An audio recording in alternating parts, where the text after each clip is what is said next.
Hello everyone. सो हम लोग ने हमारी जो ये फोटोग्राफी वीडियोग्राफी की सीरीज़ है फोटोग्राफी एजुकेटर्स की यूट्यूब चैनल के ऊपर, उसमें जो है इसके पहले हम लोग ने सिखाया था एपर्चर। और एपर्चर इसलिए सिखाया था क्योंकि वो एक्सपोजर ट्रायंगल का सबसे पहला पैरामीटर था। अभी ये मैं क्या बोल रही हूँ, आपको उसके लिए इसके पहले जो सिखाया ना वो सीखना ज़रूरी है, तो वो आप प्लीज़ देख लीजिएगा। और जो देख रहे हैं थैंक यू सो मच। अभी जो है हम इसके आगे बढ़ेंगे और दूसरा पैरामीटर शटर स्पीड के बारे में बात करेंगे।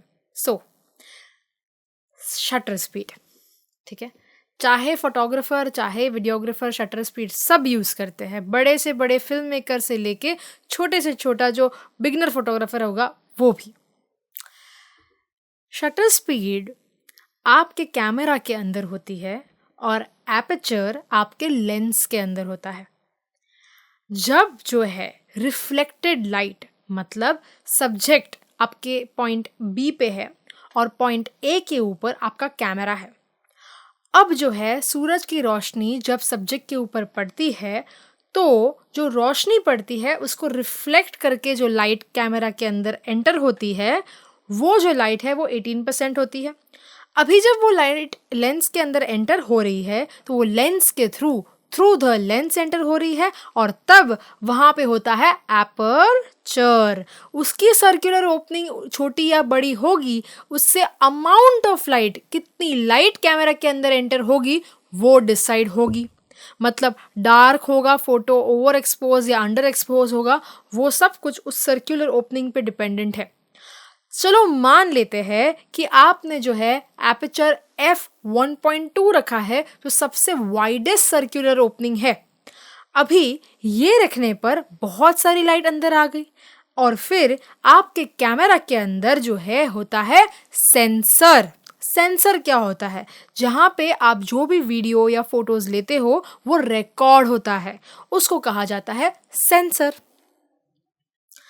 अब जब ये लाइट कैमरा के अंदर एंटर हो रही है और सेंसर को हिट करती है तो जितनी लाइट अंदर आ रही है वो सारी सेंसर पर हिट करेगी।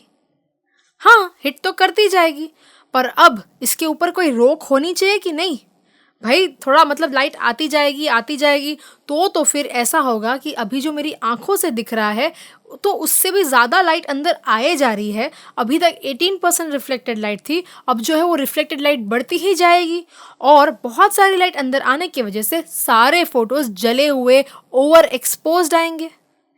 इस लाइट के ऊपर भी कोई रोक होनी चाहिए और वो रोक लगाता है शटर स्पीड। शटर स्पीड आपके कैमरा में होता है, लेंस में नहीं। शटर स्पीड एक दरवाज़ा है। जब आप जो है एक बंद कमरे में होते हो और सूरज की रोशनी बाहर बहुत भिभनाकती है, बहुत सारी सूरज की रोशनी है और ये सारी सूरज की रोशनी कमरे के अंदर आने के लिए कहाँ से आएगी? या तो खिड़की से आएगी या तो कोई दरवाजे से आएगी। अब ये दरवाज़ा जो है कितना खुला है, ठीक है, वो होता है एपर्चर, पर कितने समय के लिए आप उसको खोल के रखते हो वो होती है शटर स्पीड। मतलब आपके कैमरा के अंदर एक दरवाज़ा होता है जो आपकी लाइट को आपके सेंसर तक पहुंचने के लिए रोक के रखता है, पर जब वो ऊपर जाता है, वो दरवाज़ा जैसे खुलता है तब जो है लाइट अंदर आती है और सेंसर पे हिट होती है और फिर जैसे ही उसको लगता है कि काफ़ी सारी लाइट अंदर आ चुकी है तब वो दरवाज़ा बंद हो जाता है और जैसे ही वो दरवाज़ा बंद होता है आपके सेंसर के ऊपर वो फोटो या वीडियो छप जाता है। ठीक है, अभी ये जो दरवाज़ा है कितने समय के लिए वो दरवाज़ा खुला रहेगा वो होती है उसकी स्पीड। शटर दरवाज़ा है और स्पीड कितने समय के लिए, टाइम, वो होती है। एपर्चर अमाउंट डिसाइड करता है, शटर स्पीड डिसाइड करता है, समय डिसाइड करता है। दोनों लाइट के पैरामीटर्स है। जब कैमरा के अंदर लाइट आ रही है, शटर ऊपर जाता है, नीचे आता है, वो जो स्पीड है जिसको हम लोग कहेंगे कि भाई कितनी लाइट अंदर आई और कितने समय के लिए लाइट अंदर आई। अब जो है हम शटर स्पीड कैसे हमारे कैमरा में सेट करना है उसके बारे में समझेंगे। तो जब हमारा ये दरवाज़ा ऊपर जाता है 1 सेकंड के लिए, ठीक है, पहले हम लोग ये समझते हैं कि 1 सेकंड के लिए ऊपर दरवाज़ा गया, लाइट अंदर आई और 1 सेकंड के बाद ये दरवाज़ा नीचे आ गया। ये जो शटर है वो फोकल प्लेन शटर की तरह होता है। ये एक ब्लेड जैसा रहता है, 4 ब्लेड्स होती है, 4 ब्लेड्स नीचे जाती हैं और फिर जो है जब वो ऊपर आती है तब जो है नीचे की जो 4 ब्लेड है वो ऊपर जाती है। ये जो शटर है वो पर्दे की तरह ऊपर नीचे काम करता है। इसे कहा जाता है फोकल प्लेन शटर। तो जब लाइट अंदर आ रही है, सेंसर को हिट करती है, तो ये जो इसकी स्पीड है, सपोज 1 सेकंड के लिए ये शटर ऊपर गया और फिर 1 सेकंड के बाद जो है वो नीचे आया और जो नीचे का शटर था, जो नीचे का पर्दा था वो भी नीचे चला गया, तब जो है ये बंद हो जाता है। मतलब एक दरवाज़ा जो है वो बंद हो जाता है, लाइट अंदर नहीं आएगी।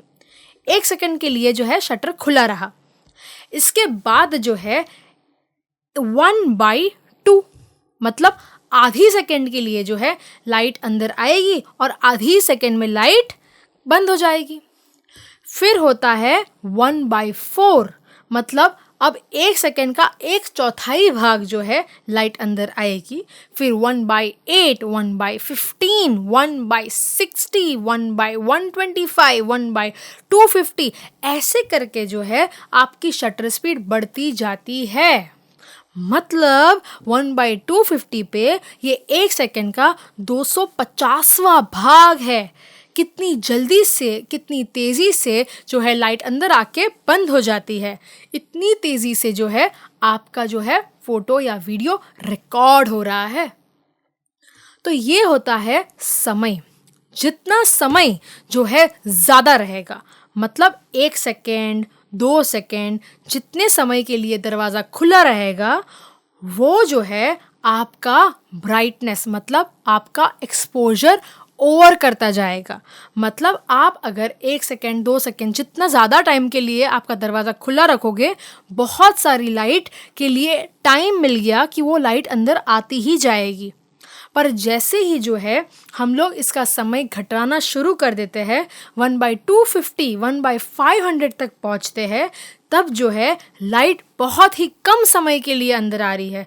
मतलब भले ही आपने एपर्चर f1.2 रखा है, पर अगर आपने 1/1000 की शटर स्पीड रखी है तो एकदम ही छटाक से, आप सोचो 1 सेकंड, ये 1 सेकंड होती है, इसका जो है 1000वां भाग इतनी छोटी से समय के लिए जो है शटर ऊपर नीचे हो रही है और वहाँ पे जो है उतने समय की लाइट अंदर आ रही है। अभी इतने समय की लाइट अंदर आ रही है तो कितनी कम लाइट होगी, भले ही आपने f1.8 या 1.2 या जो भी रखा है, कितना भी वाइडर ओपनिंग रखा है।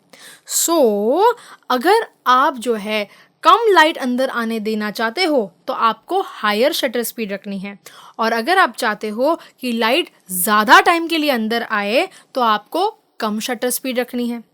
अभी आप बोलोगे, अरे यार, अगर मेरा सिचुएशन बहुत डार्क रहेगा, मतलब बहुत ही अंधेरा रहेगा, तो मैं ज़्यादा टाइम के लिए लाइट को अंदर आने दूंगा, और अगर मेरा सिचुएशन बहुत ही ब्राइट रहेगा, बहुत ही सनलाइट बहुत ज़्यादा अच्छी रहेगी, तो फिर मैं कम समय के लिए अंदर आने दूंगा। हाँ, पहला फैक्टर तो यही है, light is the most important factor. पहला पॉइंट यही रहेगा, पर शटर स्पीड के भी बड़े अलग अलग नुस्खे होते हैं और उस सारे नुस्खों को भी हम आगे के वीडियोज़ में सीखेंगे। पर अभी के लिए शटर स्पीड का कॉन्सेप्ट जो है मैंने आपको समझा दिया। अभी यहाँ पर आपको आपकी शटर स्पीड सेट कैसे कहाँ करनी है। मेरे पास अभी कैनन का R6 Mark II है, आप चाहे कोई भी कैमरा यूज़ कर लीजिए। वहाँ पे जब आप उसके मेन्यू में जाते हो, आई आइकॉन को प्रेस करते हो, वहाँ पे एक होगा जॉयस्टिक। मतलब आप अगर जॉयस्टिक की मदद से एपर्चर f1.6, 5.6 ये सब जो लिखा हुआ है उसके बाजू में वहाँ पे 1/125, 1/250 ये सारी चीज़ें लिखी हुई रहेगी। आपको बस वहाँ पे जाना है और जॉयस्टिक की मदद से उसको जो है प्रेस करना है, और वहाँ पे आप आपकी रिंग, जो एक रिंग दी गई है, उससे आप शटर स्पीड ऊपर या नीचे कर सकते हो और आप उसका जो है रिजल्ट देख पाओगे। अभी जो है हम लोग 1/1 के शटर स्पीड का एक फ़ोटो देखेंगे, और वैसे ही जो है हम लोग जब 1/250 पे पहुंचते हैं, ग्रेजुअली 1/4, 8, 16, 20, 40, 35 ये सारी शटर स्पीड के अगर आप देख रहे हो 60 के, 125 के, 250 के, तो ग्रेजुअली जो है लाइट अंडर एक्सपोज होती जा रही है, फोटो जो है डार्क होता जा रहा है, राइट? वही सारे कैमरा सेटिंग्स वही सिचुएशन पे।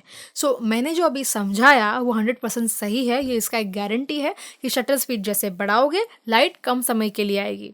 फिर और कौन से फैक्टर्स है जिसके बेसिस पे जो है शटर स्पीड डिसाइड होती है, वो हम आने वाली वीडियोस में सीखेंगे। सो अगर आपको हमारा ये वीडियो, हमारी ये सीरीज़ पसंद आती है, सब्सक्राइब करिए चैनल को और लाइक दबाइए, क्योंकि हम बड़ी मेहनत कर रहे हैं कि हम आपके तरफ जो है अच्छा फोटोग्राफी, सिनेमाटोग्राफी का ज्ञान लेके आए। और दूसरा होता है कि आप जो है इस वीडियो को सारे उन लोगों के साथ शेयर कीजिए जिनको इस लाइन में इंटरेस्ट है, चाहते हैं कि वो अच्छा खासा सीखे। एंड नेक्स्ट थर्सडे वापस शाम को 6 बजे हम मिलेंगे, जब हम और एक नया ट्यूटोरियल लेके आएंगे जो एक्सपोजर ट्रायंगल का तीसरा पैरामीटर होगा। सो तब तक के लिए thank you so much, see you soon.